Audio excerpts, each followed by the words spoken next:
We've done here is about 5 years ago I came up with an idea, and the idea was to solve an issue that I felt internally, which was I have all the brands, I have all the fitting carts, but this company tells me to do it one way, this company has another way of doing it, and another company does it a different way. So it makes you kind of wonder. I'm just a kind of a critical thinker, and I just want to understand why and how. Yeah. So it makes me feel like, okay, well, I wonder if it's a conglomerate of all these ideas. I wonder if TaylorMade's right. I wonder if Pink, I don't know. One of the things I identified a long time ago is that the amount of bounce that you play on your 7-iron is just as important as it is a wedge. Absolutely.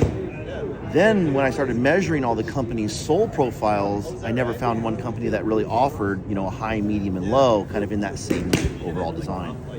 So when it came to testing for sole design, I ended up having to try a Titleist for low bounce, a Ping for high bounce, and I'd use like a Shrixon or whatever to test for low bounce. The problem is there's not really isolating the variables because they are 3 different club heads that you're testing, even though the bounces are different.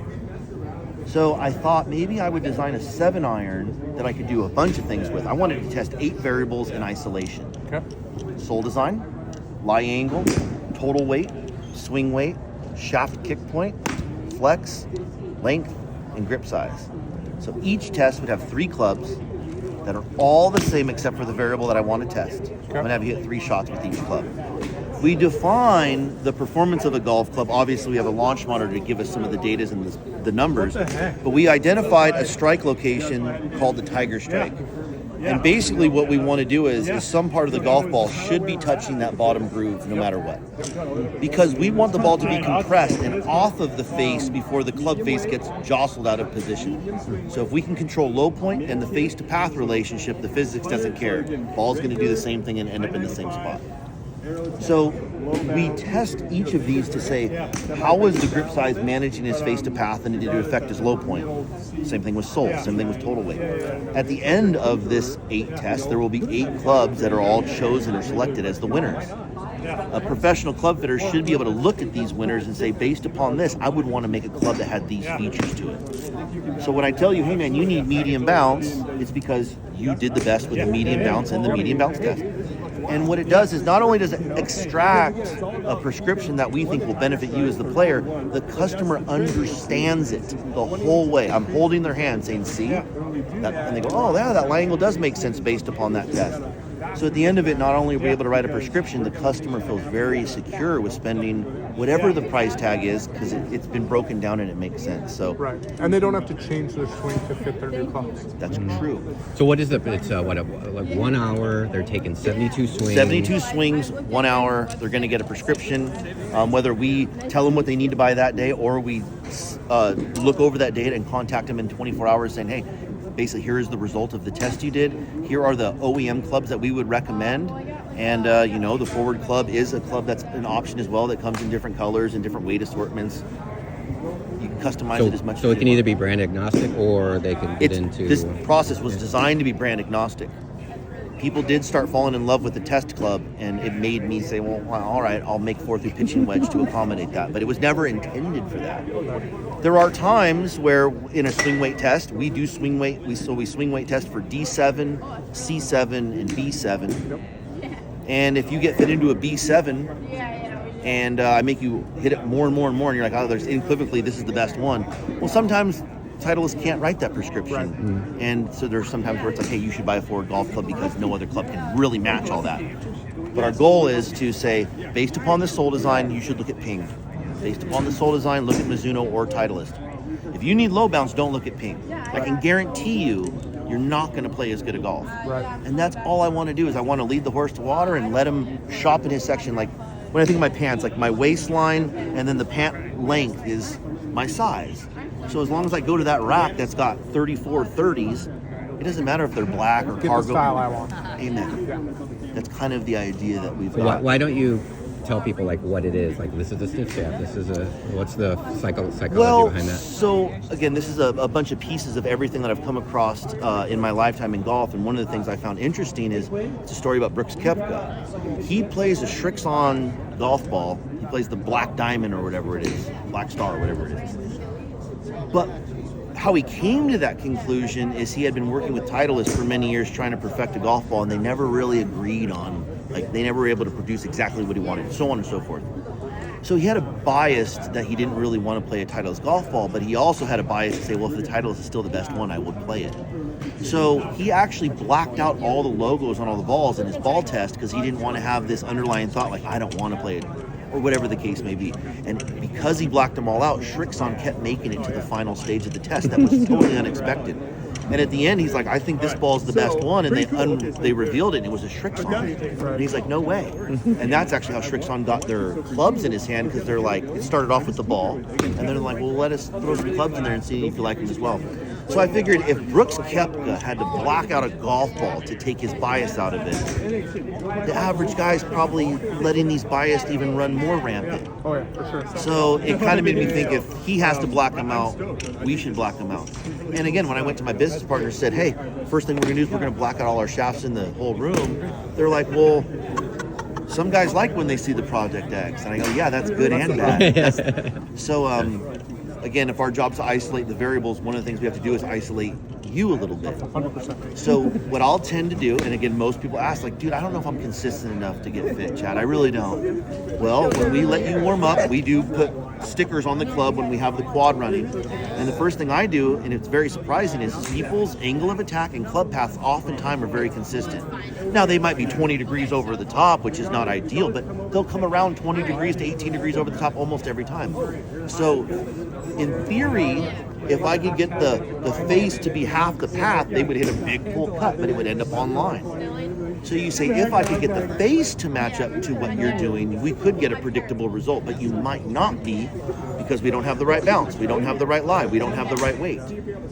So before we take a guy and do surgery, which is change his swing, I want to take him through a holistic approach first. What if this could change your low point face and path without you thinking of anything? Because at the end of the day, we need to be able to repeat our swing. Right. And if you usually can repeat the one you came with better off than the one that you're trying to learn, right? That takes time. At least that's been my experience in golf. I've tried to change my swing for the last 12 years, and by the time I did, I'm one stroke worse than I was. So if I could go back in time and say, are you sure you want to do that again? I would say no. I wouldn't do it again. I thought that was the way. And I think a lot of people are innocently trying to get better at golf. We all are. That doesn't mean you can't take a wrong turn. A good idea might be a bad idea 2 years later. So Foreward Golf is trying to use what we have seen. Hey, this is the shortcut, if there is such a thing, but this is the long way. Let's try to take the short way home. If What's the standard approach if you go through PGA school when they teach you how to fit for clubs? What's the... So I used to do a lot of fitting. We used to do fitting Fridays. And the one trick I got that I see you guys do is label your shafts. So I would do the same thing with hidden shafts. And I would pop off the little stiff flex and all that interest. Because it was amazing how many people would go, oh, I need a stiff flex 9.5 and I want, a high kick point. I'm like, no, you don't. And so I would rip it off, and they would be a regular flex 10.5 low kick point. And then I would hit them, and they would hit a few balls, and it would be great. And then they'd be like, oh, sweet, was that what I said? I'm like, no. You were a regular flex 10.5 with a high kick or low kick point. They'd be like, oh, just trust me. You've just got to do it. The PGA is big on getting the right club in the right people's hands. So, what you're doing is great. And it's a much more holistic approach in the sense of, here's what it is, hit it. Don't look at it. Don't look at that it's an X flex or a stiff flex or a... So I think that's really cool. Well, if physics doesn't care, why should we? Yeah, exactly. No, I completely agree. So I like to think that if I can run enough people through this, if we can gather enough data, maybe this moves the bell curve of standard. Maybe standard lie angle's not 62.5. Maybe it's 61. And if you get enough people through this... What's standard anymore? Well, I'm hoping that maybe this could create it. Yeah. If we run enough people through this and it's systematic, maybe when you look at the big bell curve, you say, well, that's got to be standard because 90% of people get fit into that line or whatever. But I think it's funny that you talk about that because, I play a mini driver with a stiff flex. Mm-hmm. And Pete over here probably plays an X flex, if not a 2X flex, long. And he was hitting my driver probably as straight as he ever was. And he's like, dude, this thing's good. And I was like, yeah, you should try it. Sure. It's not what you would think we would play, but try it. So we say assume nothing, test everything. That's our motto. Let's assume nothing and let's test it. And then we like the conversation to start after the clubs are hit. Yeah. Because everyone tells you what they need before, but you're like, well, why don't we just go through the test? I'll reveal what happened, and then we can sit and talk about it. Because there's going to be some mind-blowing stuff. Yeah. And what's most fun is to see what people do with the information. Yeah. Some people will be like, I know you're telling me I should play softer, but give me the X. And I kind of scratch my head and go like, okay. Right. But And then then that's on them. it's on them. I can go to sleep. I sleep very well, saying, you know what, Chad, you did your best. He made a decision that you really hoped he wouldn't, but hey, you showed him. And then there are times where guys are like, I'll follow the data, and then they usually are the happiest customers. They call you a couple months like, dude, I'm so glad I'm playing the R300. It's unreal. And then there's sometimes guys swing slower and they need something a little stiffer than they think, and that makes them kind of get a little nervous too. But I tell them, I say, look, if you weren't supposed to hit that club the best, you wouldn't have, but you did. And if you were supposed to hit that one better, you would have. So why didn't you? And just let them kind of try to get out of that little situation. And that's what we do. We're not here to sell. We're here to give information. And that's almost better. Well, we do sell a lot. No, but that's almost better that you're coming into it as, here's our opinion, here's what will work best for you. You don't have to buy from us. I think that's big, because I've definitely seen fittings where like, oh, this is the best club for you. No, it's not. It's just the club they sold. Sure. And so I appreciate that. Yeah. And our defense to never making a mistake is if we're not sure, default back to what they have. Say, you know, this data is kind of not pointing us in any direction. Why don't you just keep what you have? There's no money to be spent today. Tell them about the center of gravity. Like, why is it different? Sure. So this is so one of the most interesting things about this particular club is so in my head I thought that I would design a 7-iron to test for all this stuff, but I figured I would always underperform Titleist, underperform Ping, because I'm not an R&D, I'm not an engineer. But one of the tests that we had to create was the length test, which you're holding there. It's an inch over, and then the other club we used was an inch under. They swing weight and total weight the same. So I had to use 25 to 30 grams of tungsten weight to make that happen.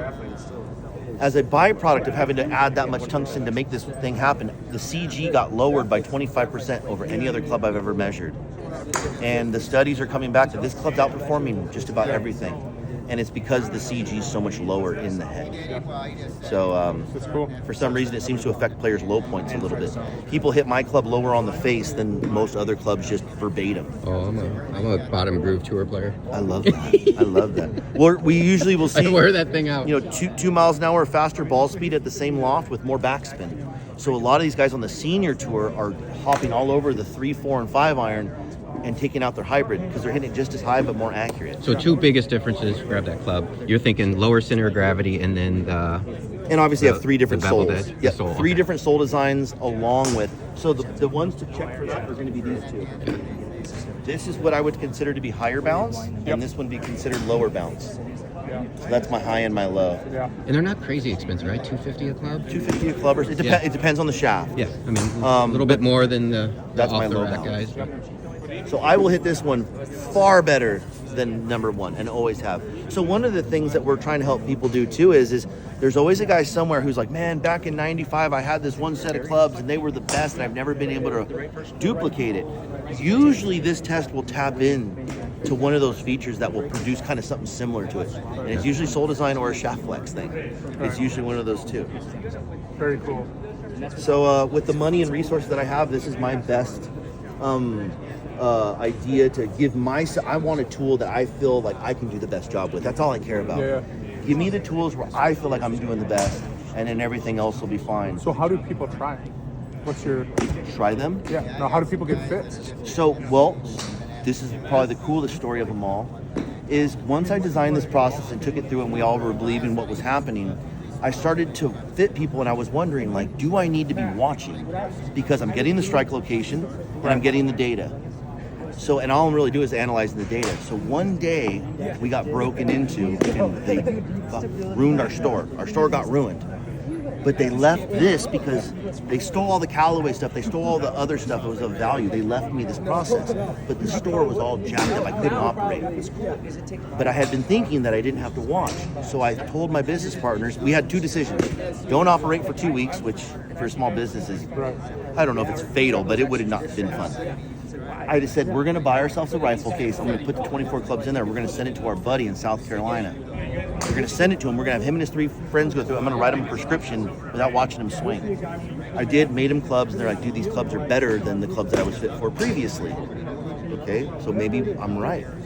So my business partner Dan runs 25 to 30 of these kits at all times, and we send them directly to your house. You go to a place like GoLow, you go through the process, send us the data, we hop on the phone, we go over and we sell you golf clubs. Now I have fitters that also use this like Hunter, but the people that I can't get to, they're getting it directly to their house. That's cool. And our whole business model has transformed to where this is now doing more business than our studio in California. Yeah. I can just get to more people faster. Yeah, makes sense. It's a clean system. I like it. It's really cool. Thank you so much. Like, really cool. It's So here in Minnesota, it's the literally, best that I got. The first set just arrived. Hunter, we can go over to the Plymouth location. I'd love to get feedback on it. So. This is what's really cool. This is where I get off on because this is the science. But wait till you see what we let these people do. This is what's manufacturing, the customization. Yeah. So our clubs come not only in all the bounces, but we make these crazy finishes. Yeah. So watch this. I got these like crazy purple ones. Ferrles. Everything. Cool. So, a lot of the times we're recommending companies like Titleist and stuff, but when you start allowing people to really have individual freedom, all of a sudden they're like, oh, maybe I'll get the forward low bounces in that crazy, what do you call that, night? And we're starting to see a lot of people are starting to select this. I've got fitters in Alabama that guys will call me and say, where's my nearest fitter? I go, well, it looks like he's 4.5 hours away, and they set up the damn appointment and drive. Well, they will, for sure. Why wouldn't they? It's a better system. Well, what I'm hoping is like, so what's been cool for me is so every year, you have to outrig your fitting carts. So like they're like $8,000 to $10,000 for each fitting cart. Well, I don't need those fitting carts anymore. I just need these 24 clubs. Now I can still sell all the stuff. So small businesses like me, it helps us get ahead. Yeah. Here's a system I never have to replace. So when TaylorMade says, dude, you need the new, no, not this year, I don't. I want to keep my accounts open. I need to have your guys' product that I can sell, but I don't think I need your guys' fitting cart because you don't offer the KBS Tour 90 and Callaway. It's almost like that, to me, I feel like they sit at the same table and go, all right, we'll take Well, it's weird that they're all green this year. Right. Like the same color every year. Like, how is it possible that every brand has the same color this year? I know. It's a little weird. They all offer shafts that the other one doesn't, so it becomes very hard to compare apples to apples. So I felt like if I can sell myself, I can probably sell everybody else, but I'm a hard sell. So I've been debating myself on this for the last 5 years. It's been a battle from within. I'm trying to shake it and break it and prove it to be right all at the same time. Absolutely. And it makes it easy when people want to ask a bunch of questions because I have the answer because I've asked these questions before already. For sure. And I've done my best to answer or to make it happen. I got guys. I just think it's so cool. Like literally an hour. PGA Tour players are benefiting from this. Absolutely. 1 And hour, Grandma 72. Sally was just here running through the same process. Pretty crazy. Now, if you're 6'5", I have a set that's all longer. Overlink set. Yep. 6'4"? Overlink set for guys like you. I'm not going to force you to hit a 37-inch long golf club. I'm assuming you already don't. And then obviously, lefties need a lefty one. I've chosen to glue the heads on because I've seen. I think it's better. Well, there's It alters the. it does alter. I've seen data that shows me that it alters. So like, I want to be the first one to guarantee a result. This is a guaranteed result. And if I have an adapter on there, unless you're going to play with an adapter, I can't guarantee it. So I spend extra money could I do this for way cheaper and have interchangeable heads that clip on? I could, but I chose to spend more money to do what I thought was more how I would want it done. Until Tiger plays a club, or if you're going to fit Tiger with an adapter, I'll consider it, but you don't. Tiger don't hit adapters. Isn't it an adapter? Exactly. So, again, if it's not good enough for him, how can we say that it's good enough for the average guy? I don't like that. That's not what I'm paying for. So, yeah. I'm trying to create a standardized protocol for irons. Chad, what can we do locally for the taller guys? Like if the local guys want to go through the process. So obviously if there becomes a higher and higher demand of it, but basically what we would do is we would have Hunter rent it from us, hopefully get a couple other tall guys to do it all in one. I can find tall guys. Yeah, and we would just send it to you guys for a week and then you just send it back. The ones that aren't going to be used often, obviously the righty fitting kit's the one you should always have, but for like a lot of guys, like Hunter's a lefty, and there's a lot more lefties here, but guys in Arizona, they just go, hey man, I need your lefty kit for a week, and I send it. It's because of Is it? It is. That's Totally, awesome. I believe that. Yeah. So on those rare cases like that, we would just ship you the kit. You'd have it for a few days and ship it back. Cool. Yep, absolutely. Yeah. Awesome. Thank you so. Do you have a card or something? You have a card? A Federal Club champion.